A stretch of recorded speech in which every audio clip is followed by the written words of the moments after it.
साहित्य उत्सव परिवाराची ध्वनिमुद्रित प्रस्तुती. एका तरुण शिक्षिकेची प्रेरणादायी गाथा. कादंबरी हरवलेली वही. लेखक अब्दुल शेख. अभिवाचक श्री रविकिरण धोंगडे. आज ऐकूया कादंबरीचा विभाग दुसरा.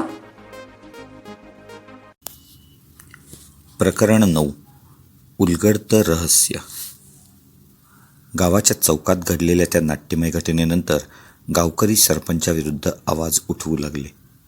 मात्र सरपंचाच्या नजरेत भीतीपेक्षा राग जास्त होता. तो दातोट खात ओरडला, या बाईला कोणीतरी भडकावलं आहे. ही परकी बाई गाव मोडायला आली आहे. लोकांमध्ये गोंधळ उसळला, पण यावेळी काहींनी ठामपणे आण्याला पाठिंबा दिला. नाही, हे पुरावे खरे आहेत. आमचं रक्त शोषलं गेलंय आणि आता आम्हाला सत्य कळलं आहे, एक शेतकरी ठामपणे म्हणाला. सरपंच तिथून निघून गेला, पण जाताना त्याने अन्याकडे एक लांब आणि भेदक कटाक्ष टाकला. तो कटाक्ष अन्याच्या अंगावर सरकन काटा आणणारा होता. जणू तो निघून गेला असला तरी नजरेनं सांगून गेला, संघर्ष आता थांबणार नाही, तर आता आणखी उग्र होणार आहे. त्या रात्री अन्या पुन्हा वही उघडून बसली. पानं उलटताना तिला एका ठिकाणी दुमडलेलं आत लपवलेलं कागदाचं पान दिसलं. तिनं ते अलगद बाहेर काढलं. त्या पानावर सौरभनं लिहिलं होतं, जर कोणी हा कागद वाचत असेल तर समजून घ्या, माझं आयुष्य धोक्यात आहे. सरपंच हा फक्त एक प्यादा आहे. त्याच्यामागे खरा खेळ करणारा दुसराच माणूस आहे, ज्याचं नाव कुणालाच माहीत नाही. तो गावाच्या बाहेरच्या बंगल्यातून सगळं नियंत्रित करतो. मी तिकडे जाणार आहे. जर परत आलो नाही तर सत्य तुम्हाला शोधून काढावं लागेल. अन्याच्या हातातलं पान थरथर कापत होतं. म्हणजे सरपंच हा फक्त बावला आहे, खरा सूत्रधार कोणीतरी दुसराच आहे. तिच्या मनात प्रश्नांचा बडीमार सुरू झाला. मग तो माणूस कोण? सौरभ त्याच्याशी भिडला आणि नाहीसा झाला का? गावकऱ्यांनी जर हे ऐकलं तर त्यांच्या लढाईला नवं उधाण येईल, पण त्याचवेळी धोका मात्र दुप्पट वाढेल. दुसऱ्या दिवशी रोहित आणि त्याचे मित्र आले तेव्हा अन्याने त्यांना तो कागद दाखवला. रोहित आश्चर्यचकित झाला. मॅडम, गावाबाहेरचा बंगला म्हणजे सरपंचाचा मोठा मेहुणा राहतो तिथे. लोक म्हणतात त्याचा पैशांचा मोठा व्यापार आहे, पण खरं काय ते कोणालाच माहीत नाही. अन्या गंभीर झाली. म्हणजे तोच या कटाचा सूत्रधार असावा. जर हे खरं असेल तर आपल्याला सौरभ सरांचं गायब होण्याचं रहस्य तिथेच मिळेल. मुलांच्या चेहऱ्यावर भीती दिसली. मॅडम, तिकडे जाणं म्हणजे आपल्या जीवावर बेतू शकतं, एक मुलगा म्हणाला. अन्याने त्यांच्याकडे ठाम नजरेनं पाहिलं. हो, जीवावर बेतू शकतं, पण सत्यासाठी कोणीतरी तिथे जायला हवं. सौरभचं स्वप्न अपूर्ण राहू द्यायचं का? थोड्या वेळ शांतता पसरली. मग रोहितचं लहानसं पण ठाम उत्तर आलं, नाही मॅडम, आम्ही आहोत तुमच्यासोबत. त्या क्षणी अन्याच्या मनात धाडस दुप्पट जागं झालं. तिला आता जाणवलं, सत्याची दारं उघडू लागली आहेत, पण त्याचवेळी सावल्या मात्र अधिक गडद होत आहेत. रात्री गावावर काळोख पसरला.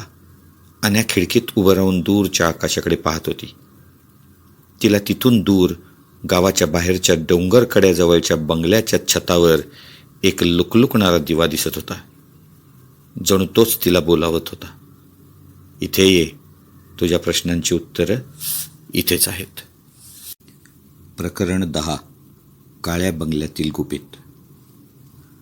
गावाच्या चौकातलं वादळ थोडं शांत झालं होतं, पण अन्याच्या मनातल्या प्रश्नांची उलथापालथ अजूनही सुरूच होती.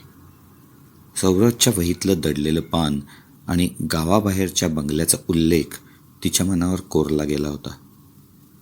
त्या रात्री तिने रोहित आणि त्याच्या 2 मित्रांना हळूच बोलावलं. आपल्याला त्या बंगल्यात जायलाच हवं रोहित.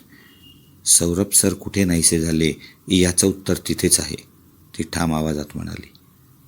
रोहित थोडा गोंधळलेला दिसला. मॅडम, तो बंगला म्हणजे गावकऱ्यांसाठी भीतीचं ठिकाण आहे. कोणी तिकडे जात नाही. लोक म्हणतात तिथे रात्री विचित्र हालचाली होतात, दिवे अचानक लागतात आणि गुपचूप माणसं ये जा करतात. अन्यानं खोल श्वास घेतला. भीती खरी आहे रोहित, पण आपण तिला सामोरं गेलो नाही तर सत्य कधीच उघड होणार नाही. तिघांनी संमती दिली. ठरलं, मध्यरात्री ते बंगल्याकडे जाणार. रात्र काळी होती. आकाशात एकही तारा दिसत नव्हता. फक्त दूरवर झिंगुरांचा आवाज आणि वाऱ्याची वेगवान झुळूक वाहत होती. अन्या, रोहित आणि त्याचे मित्र सावकाश पावलं टाकत गावाच्या सीमेबाहेर गेले. डोंगरकड्याच्या टोकावर तो बंगला उभा होता. मोठा, भव्य, पण थंडगार आणि भीतीदायक. बंगल्याभोवतीच्या भिंतीवर काटेरी झुडपं वाढलेली होती. लोखंडी गेटला मोठे कुलूप लावलेले होते, पण आतून कुठेतरी दिव्याची हलकीशी झुळूक दिसत होती. कोणीतरी आत आहे, अन्या कुजबुजली. ते हळूच मागच्या बाजूने आत शिरले. खिडकीतून डोकावलं तर अंगणात 2 माणसं उभी होती. हातात टॉर्च आणि बंदुका होत्या. इथे खूप सारी रहस्य दडवून ठेवलेली आहेत, अन्या मनोमन म्हणाली. त्यांनी कसाबसा मागच्या दरवाजातून आत प्रवेश मिळवला. बंगल्याच्या आत अंधार दाटला होता. भिंतीवर जुन्या चित्राच्या चौकटी आणि जमिनीवर धुळीचा थर, तर कोपऱ्यात कोळ्याची जाळी, पण मध्येच कुठेतरी ताज्या पावलांचे ठसे दिसत होते. या ठिकाणी माणसांचा वावर आहे हे स्पष्ट होतं. ते पुढे सरकत गेले. एका मोठ्या खोलीच्या दाराजवळ कागदपत्रांचे गठ्ठे आणि लोखंडी कपाट दिसलं. अन्याने टॉर्चचा प्रकाश टाकला. त्यावर लिहिलं होतं, जमीन व्यवहार गोपनीय. रोहित उत्सुकतेने म्हणाला, मॅडम, हेच ते पुरावे. अन्याने एक कागद उचलला.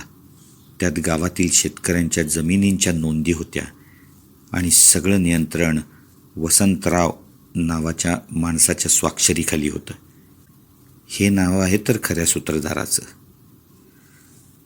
अचानक खोलीच्या दुसऱ्या टोकाला एक आवाज आला, दार आपटल्यासारखा.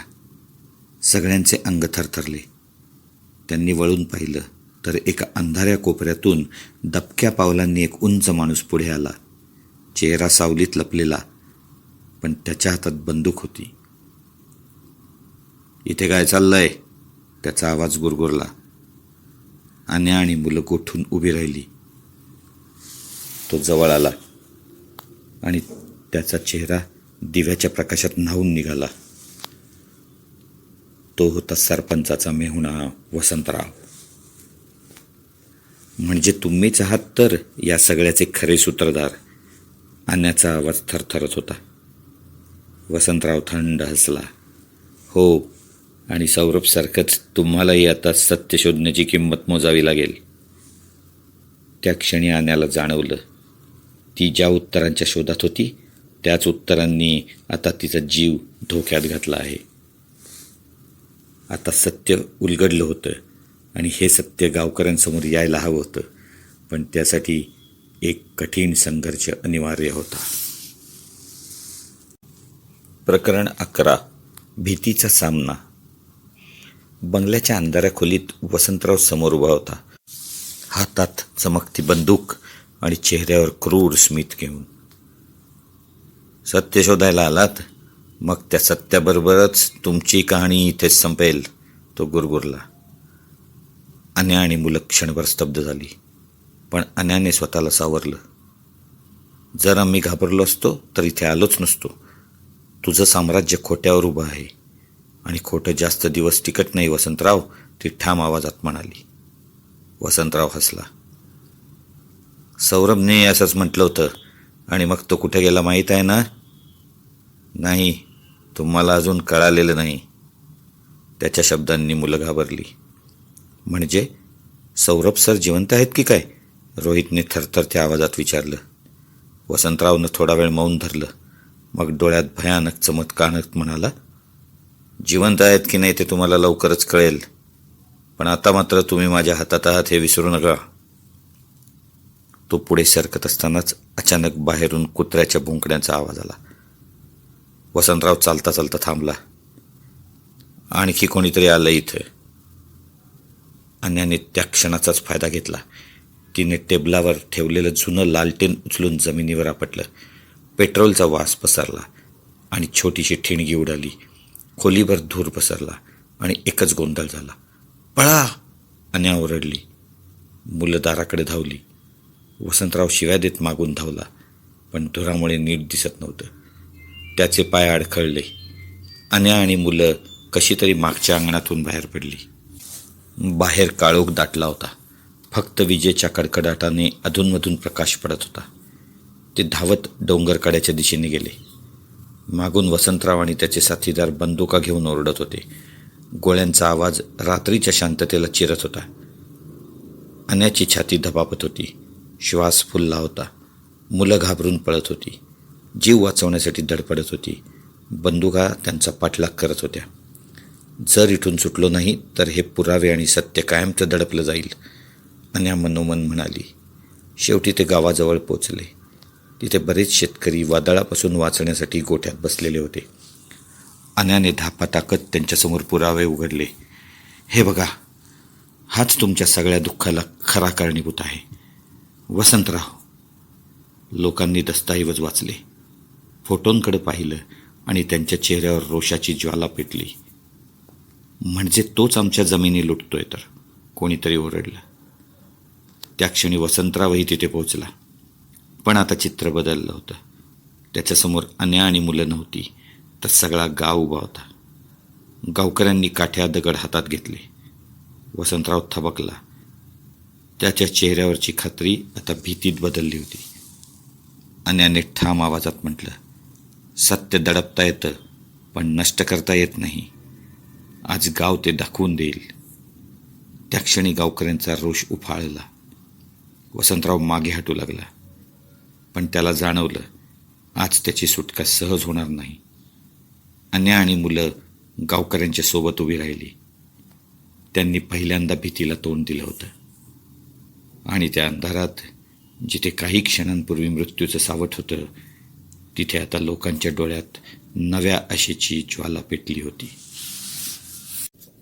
प्रकरण 12. सौरभचं रहस्य.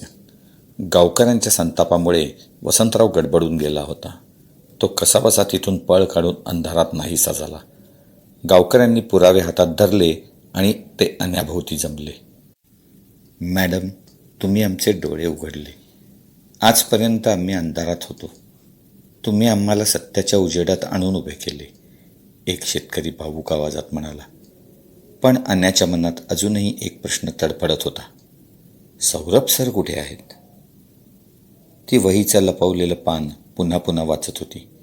त्यावर लिहिलं होतं, जर मी परत आलो नाही तर गावाबाहेरच्या बंगल्याच्या तळघरात माझं उत्तर सापडेल. अन्याने ठरवलं, आता शेवटचं गूढ उलगडायलाच हवं. रोहित आणि त्याचे मित्र तिच्यासोबत निघाले. 4-5 गावकरी लाठ्याकाठ्या घेऊन तयार झाले.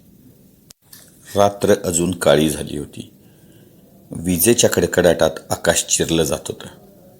ते पुन्हा बंगल्यात पोहोचले. यावेळी गावकऱ्यांपैकी 2-3 धाडशी माणसंही सोबत आली होती. ती पुढे पुढे चालत होती. मागच्या बाजूला शोध घेताना एक गुप्त लोखंडी दार दिसलं. खूप कष्टाने ते उघडलं आणि समोर आत एक ओलसर अंधारलेलं तळघर उघडलं गेलं. हवा दमट होती आणि भिंतीवरच्या बुरशीचा घाण वास सर्वत्र पसरला होता. तिथे जुन्या फाईल्स, पेट्या आणि साखळ्यांनी बांधलेल्या काही वस्तू होत्या. मुलांनी टॉर्चचा प्रकाश टाकला आणि एका कोपऱ्यात धुळीने झाकलेली एक वही दिसली. त्याच वहीसारखी जी अन्याला आधी मिळाली होती. अन्याने थरथरत ती उचलली. पान उघडलं तर आत सौरभचे शब्द लिहिले होते. जर हे कोणाच्या हाती आलं तर समजा मी जगलो नाही, पण माझा आवाज या ओळींमध्ये जिवंत राहील. गावाच्या जमिनी विकल्या जात होत्या, लोकांना लुबाडलं जात होतं. मी पुरावे जमवले. त्या पुराव्यांनीच मला इथपर्यंत खेचून आणलं. जर तुम्हाला ही वही मिळाली तर माझं स्वप्न पूर्ण करा. गावाला सत्याच्या प्रकाशात आणा. अन्याच्या डोळ्यात पाणी आलं. सौरभ सर, तुम्ही जिवंत नसाल कदाचित, पण तुमचं सत्य अजून जिवंत आहे. तेवढ्यात एका शेतकऱ्याने बाजूला पडलेली पेटी उघडली. आत एक फाटलेला कोट आणि तुटलेला चष्मा होता. रोहितचा आवाज थरथरला. हे तर सौरभ काकांचं आहे. सगळ्यांच्या अंगावर काटा आला. सत्य स्पष्ट होतं. सौरभला इथेच कैद करून मारलं गेलं होतं. त्याचा मृतदेह कदाचित कुठेतरी गुपचूप लपवला गेला होता. अन्याने शांतपणे वही छातीशी धरली.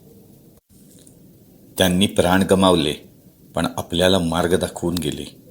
आता आपल्याला थांबता येणार नाही.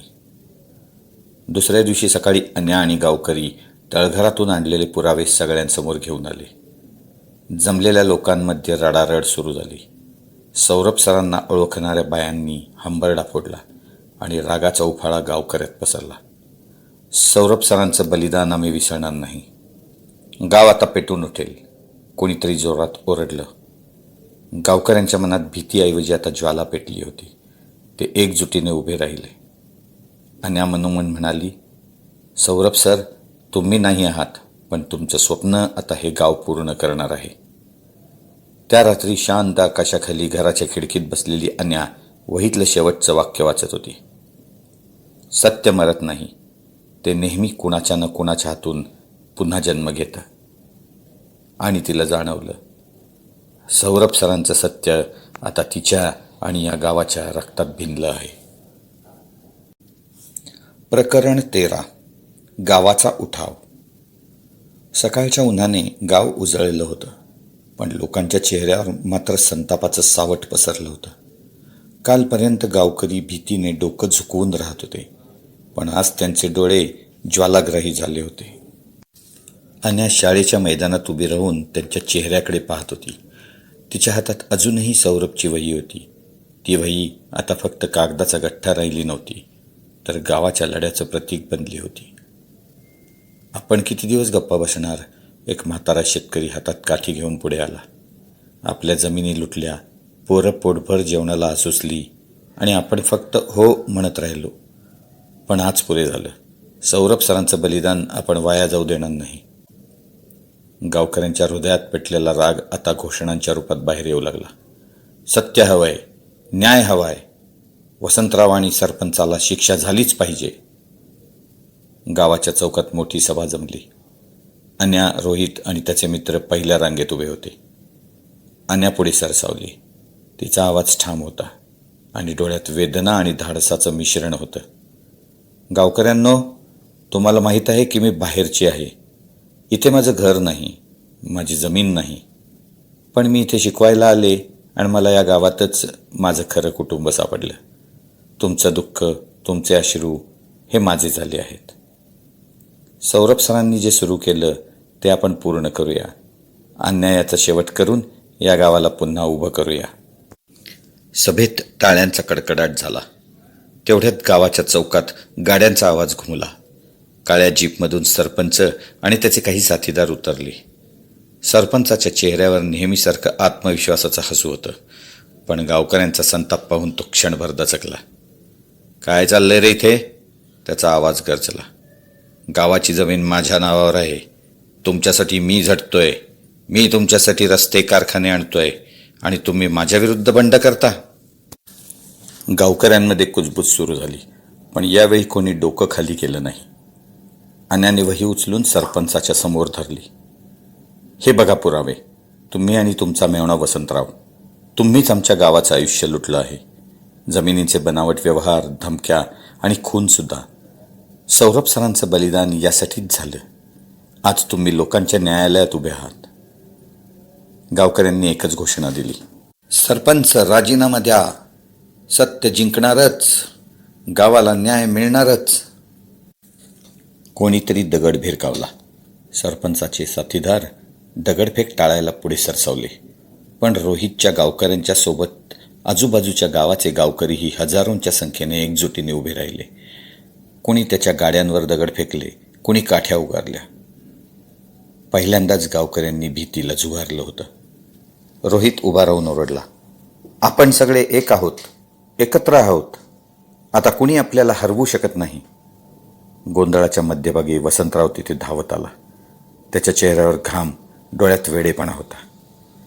ही सगळी माझी योजना होती, तो किंचाळला. सरपंचाने मला पाठिंबा दिला, पण सगळं डोकं मीच चालवत होतो. मला सगळं हवं होतं. गाव माझ्या मुठीत असावं असं वाटत होतं, पण तुम्ही सगळं उद्ध्वस्त केलं. त्याने बंदूक काढून अन्यावर रोखली.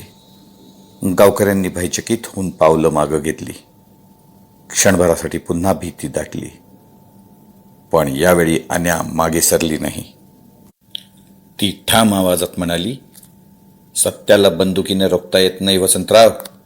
सौरभ सरांसारखे लोक कधीच मरत नसतात. त्यांचा आवाज हजारोंच्या तोंडून बोलतोय. गावकरी ओरडले. एकाच वेळी पुढे झेपावले. वसंतरावला धक्का देऊन पाडले. तो जमिनीवर दाबला गेला. बंदूक जमिनीवर लोळली. गावकऱ्यांनी सरपंच आणि वसंतरावला एकत्र पकडलं. दोघांच्याही डोळ्यात आता भीती होती. ज्यांना ते स्वतःचा गुलाम समजत होते, त्याच गावकऱ्यांनी त्यांना न्यायाच्या कचाट्यात ओढलं होतं. अन्या डोळ्यातून ओघळणाऱ्या अश्रू पुसत शांतपणे म्हणाली, हा विजय माझा नाही, हा विजय सौरभ सरांचा आणि या गावाचा आहे. गावकऱ्यांनी घोषणा दिली, सत्याचा विजय असो. अखेर सत्य जिंकले. सत्याचं साम्राज्य असंच टिकणार. त्या क्षणी गावाला कळलं, त्यांचा लढा अजून संपलेला नाही, पण भीतीचं सावट मात्र कायमचं दूर झालं आहे. प्रकरण 14. नवी पहाट. गावातला तो थरारक उठाव संपला होता. सरपंच आणि वसंतराव यांना गावकऱ्यांनी पोलिसांच्या ताब्यात दिलं. त्या क्षणापासून गावात एक नवं वातावरण निर्माण झालं होतं. जणू काळोख हटून सकाळचा कोवळा सूर्य डोंगरावर उगवला होता. गावाच्या रस्त्यावर पुन्हा मुलांच्या हसण्याचा आवाज घुमायला लागला. शेतात पुन्हा नांगर चालवला जाऊ लागला. जमिनींच्या खऱ्या मालकीच्या नोंदी गावकऱ्यांच्या हाती परत आल्या आणि लोकांच्या डोळ्यात वर्षानुवर्षांनी समाधानाचा ओलावा दिसू लागला. गावातील स्त्रिया चौकात एकत्र जमून म्हणत होत्या, आता कोणी आपल्याला फसवू शकणार नाही, आपणच आपलं भविष्य घडवणार. शाळेच्या दारावर ताजं रंगकाम झालं. तुटलेल्या बाकड्यांची गावकरी स्वतः लक्ष घालून दुरुस्ती करू लागले. मुले धावत पळत वर्गात येऊ लागली. अन्या वर्गासमोर उभी राहून त्यांच्याकडे पाहत होती. कालपर्यंत भयग्रस्त असलेले ते चेहरे आता आशेने उजळले होते. एका लहान मुलीने वही उघडली. तिने सुंदर अक्षरात लिहिलं, सत्य नेहमी जिंकतं. अन्याच्या डोळ्यात पाणी आलं. तिला जाणवलं, हाच सौरभ सरांचा खरा वारसा आहे. गावाच्या चौकात सौरभ सरांच्या आठवणी जिवंत करण्यासाठी एक झाड लावण्यात आलं. सगळे गावकरी जमले. अन्या त्या झाडाच्या मुळाशी वही ठेवून म्हणाली, सौरभ सर, तुमचं स्वप्न आता या झाडासारखं वाढेल. तुमचा आवाज प्रत्येक पानात, प्रत्येक फुलात जिवंत राहील. गावकऱ्यांच्या डोळ्यातून अश्रू ओघळले, पण त्या अश्रूंमध्ये आता वेदना कमी आणि अभिमान जास्त होता. रात्र पडली होती. अन्या घराच्या खिडकीतून बाहेर पाहत होती. चंद्रप्रकाशाने उजळलेलं गाव आता शांत दिसत होतं. तिच्या मनात मात्र एक विचार घोंघावत होता, मी इथे शिकवायला आले, पण या गावाने मला शिकवलं धैर्य काय असतं, एकजुटीचं बळ काय असतं. मी आता या गावाची आहे. इथली पोरं माझी आहेत. सौरभ सरांचं स्वप्न मी पूर्ण करणार. दुसऱ्या दिवशी सकाळी गावावर नवा सूर्य उगवला. शेतातल्या पिकांच्या पानांवर दवबिंदू चमकत होते आणि पक्ष्यांचा किलबिलाट आकाशात घुमत होता. गावकरी पुन्हा कामाला निघाली. मुलं शाळेत धावत आली आणि चौकात एक नवं जीवन उगवलं. अन्या वर्गासमोर उभी राहून मुलांना हसून म्हणाली, आजपासून आपण फक्त पुस्तकी धडे शिकणार नाही आहोत. आपण शिकणार आहोत सत्यासाठी लढायचं, भीतीवर मात करायची आणि स्वप्न पूर्ण करायची. सगळ्यांच्या टाळ्यांच्या आवाजात जणू सौरभ सरांचाही आत्मा आनंदाने सामील झाला होता. त्या सकाळी गावात केवळ नवा दिवस उगवला नाही, तर गावाने नवा जन्म घेतला होता. आणि त्या नव्या पहाटेच्या प्रकाशात एक सत्य प्रकट झालं. जेव्हा लोक एकजुटीने उभे राहतात, तेव्हा अन्याय कितीही प्रबळ असो, पण सत्यच शेवटी विजयी ठरतं. प्रकरण 15. स्वप्नांची बीज. गावात उगवलेल्या नवचैतन्याच्या नव्या पहाटेला आता काही दिवस झाले होते. सरपंच आणि वसंतराव तुरुंगात होते. गावकरी निर्धास्तपणे शेतात काम करत होते. शाळेच्या अंगणात मुलांच्या हसण्याचा मधुर स्वर ऐकू येत होता. जणू अंधार पसरवणाऱ्या वादळानंतर शांततेचं आणि आशेचं इंद्रधनुष्य गावावर उतरलं होतं. पण अन्याच्या मनात अजून एक ठिणगी पेटलेली होती. फक्त सत्य जिंकलं म्हणून पुरेसं नाही, आता गावाला नवीन स्वप्न द्यायला हवीत.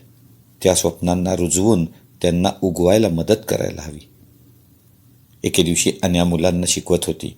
तिनं त्यांना विचारलं, मोठं झाल्यावर तुम्हाला काय व्हायचंय रे? एक मुलगा म्हणाला, मला डॉक्टर व्हायचंय, कारण आपल्या गावात दवाखाना नाही. दुसरा म्हणाला, मला इंजिनियर व्हायचंय, गावात पाणी आणण्यासाठी विहिरी, पंप बनवायचे आहेत. लहानशी राधा उत्साहाने म्हणाली, मला शिक्षिका व्हायचंय मॅडम, अगदी तुमच्यासारखी. अन्या काही क्षण शब्दहीन झाली. त्या निरागस डोळ्यात तिला गावाचा भविष्यकाळ दिसला, सशक्त उभा राहिलेला आणि स्वप्नांच्या प्रकाशात उजळलेला. त्या संध्याकाळी गावात पुन्हा एक ग्रामसभा बोलावली गेली. आता वातावरण वेगळं होतं. भीतीचा लवलेशही उरला नव्हता. लोक आपापसात चर्चा करून ठोस पावलं उचलत होती. अन्याने गावकऱ्यांसमोर आपला विचार मांडला. आपण फक्त न्याय मिळवला एवढ्यावर थांबून चालणार नाही. आपल्याला सौरभ सरांचं स्वप्न पुढे न्यायचं आहे. आपल्या मुलांना चांगलं शिक्षण, आरोग्य आणि शेतीचं नवं तंत्रज्ञान मिळायला हवं. त्यासाठी आपण शाळा मोठी करू, वाचनालय उभं करू, मुलांना शेतीसाठी उपयोगी पडेल असं प्रशिक्षणही देऊ. गावकरी एकमेकांकडे पाहत होते. त्यांच्या चेहऱ्यावर आश्चर्य पसरलं. आजपर्यंत असा कोणी विचार केला नव्हता. त्यांच्या डोळ्यात चमक आली. अन्याच्या विचारांशी ते सहमत झाले. हे खरंच शक्य आहे का? कोणीतरी विचारलं. अन्या शांतपणे म्हणाली, सत्यासाठी आपण लढलो नाही का? मग स्वप्नांसाठी काम करणं कठीण कसं? गावकऱ्यांनी आपापल्या जमिनीतील थोडा अंश, शेतातील काही धान्य, तर कुणी श्रमदान देण्याची तयारी दाखवली. रोहित आणि त्याचे मित्र तरुणांना एकत्र करून म्हणाले, आपण शाळेसाठी मैदान तयार करू. आपल्या हातांनीच आपल्या गावाचं भविष्य घडवू. स्त्रियांनी ठरवलं, आपण मुलांच्या पोषणासाठी सामूहिक स्वयंपाकघर सुरू करू. गाव हळूहळू एका मोठ्या परिवारासारखं काम करू लागलं. एके दिवशी अन्या शेतातल्या पायवाटेने चालली होती. शेतात शेतकरी काम करत होते, बियाणं पेरत होते. तिच्या मनात विचार आला, बीज पेरताना त्यात भविष्यातलं झाड दडलेलं असतं. तसंच आता आपण स्वप्नांची बीज पेरतोय. ही मुलं, हा गाव, एक दिवस त्यातून मोठं बळकट झाड तयार होईल. ती शेताच्या कडेला बसून वहीत लिहित होती. सौरभ सर, आज तुमच्या आठवणीने गावात स्वप्नांची बीजं रुजली आहेत. तुमचं बलिदान व्यर्थ गेलं नाही. आज इथली पोरं, प्रत्येक शेत, प्रत्येक घर तुमच्या स्वप्नांचं प्रतिबिंब आहे. तिच्या डोळ्यात अश्रू होते, पण त्या अश्रूंमध्ये वेदनेपेक्षा जास्त आनंद होता. संध्याकाळी मुलं मैदानावर खेळत होती. काही जण गाणी म्हणत होते, काही नाटकाची तयारी करत होते. अन्यानं त्यांच्याकडे पाहिलं आणि मनोमन विचार केला, आज आपण बीजं लावली आहेत, उद्या हाच गाव इतरांसाठी आदर्श बनेल. आकाशात तारे चमकत होते. त्या तारकांच्या प्रकाशात अन्या हसली, कारण तिला ठाऊक होतं, गावातल्या स्वप्नांची बीजं आता रुजली आहेत आणि त्यांचा फुलोरा एक दिवस संपूर्ण जगाला दिसेल. तो आयुष्यातला आनंदाचा परमोच्च क्षण असेल. आता आपण ऐकत होतात कादंबरी हरवलेली वही. लेखक अब्दुल शेख. अभिवाचक श्री रविकिरण धोंगडे. ही साहित्य उत्सव परिवाराची 2026 ची प्रस्तुती आहे. दर्जेदार साहित्याचा आणि कलाकृतींचा आस्वाद घेण्यासाठी जॉईन करा साहित्य उत्सव व्हॉट्सॲप किंवा टेलिग्राम ग्रुप. जॉईन करण्यासाठी संपर्क करा 98 81 602025 या क्रमांकावर. संपर्क क्रमांक पुन्हा एकदा 9881602025. साहित्य उत्सव हे यूट्यूब चॅनल आजच सबस्क्राईब करा. साहित्य उत्सवच्या फेसबुक पेजला जरूर भेट द्या. ज्ञान आणि मनोरंजनाचा आविष्कार साहित्य उत्सव परिवार.